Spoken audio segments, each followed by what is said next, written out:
আমরা কোনো গাড়ি হচ্ছে যাইতে দিতেছি না, সব জায়গায় আমরা ব্লক করে রাখছি।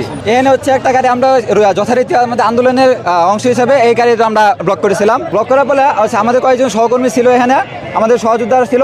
তো উনি হচ্ছে গাড়ি থেকে নামে ওনার হচ্ছে আর্মস নাকি আছে, পিছনে যাওয়ার কথা বলছিল, তখন হচ্ছে উনি আর্মস বের করে আমাদের থ্রেট দিছিল। আমরা এই কারণে গাড়িটা আটকেছি। এখন হচ্ছে আমাদের পুলিশ সদস্য আছেন, উনি হচ্ছে গাড়ির মধ্যে চেক করবেন ওনার গাড়িতে আর্ম আছে কিনা, এই আর্মসের লাইসেন্স আছে কিনা। লাইসেন্স থাকলেও কোনোভাবে তো হচ্ছে এটা হচ্ছে জনগণকে স্বাভাবিক কোনো অবস্থায় হচ্ছে থ্রেট দিতে পারে না। ভাঙচুরের বিষয়টা হলো ওনারা যখন গাড়িটা আটক করছেন, গাড়িটা কিসের গাড়ি আটক করছেন, তখন উনি আর্মস বাইর করে ছাত্রদেরকে হুমকি দিচ্ছেন। যিনি গার্ড ওই গাড়ির, এটা ব্যাংকের একটা আসলে গাড়িতে অনেক টাকা পয়সা হয়তো আছে, যেটা উনি বললো যে আছে হয়তো।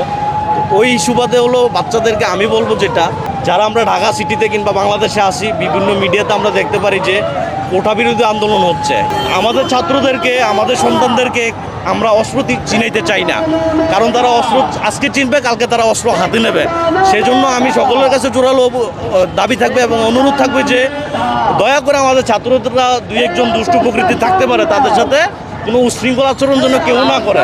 এটা একদম অফিসিয়ালি ডিজাইন করো, তারপরেও তোমরা যেহেতু মানে এটাতে এক্সাইটেড ফিল করতেছো, এই আপনি দেখেছেন এটা একটা সিকিউরিটি কাজ চাকরি করে এই ব্যাংকে, ঠিক আছে?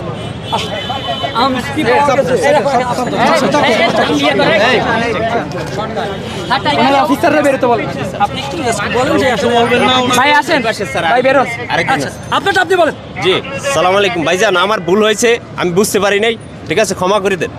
Thank you, thank you, thank you. Police না করে আমাদের ছাত্ররা জি অস্ত্র চিনাইতে চাই না, আমরা এটা কখনো করবে না।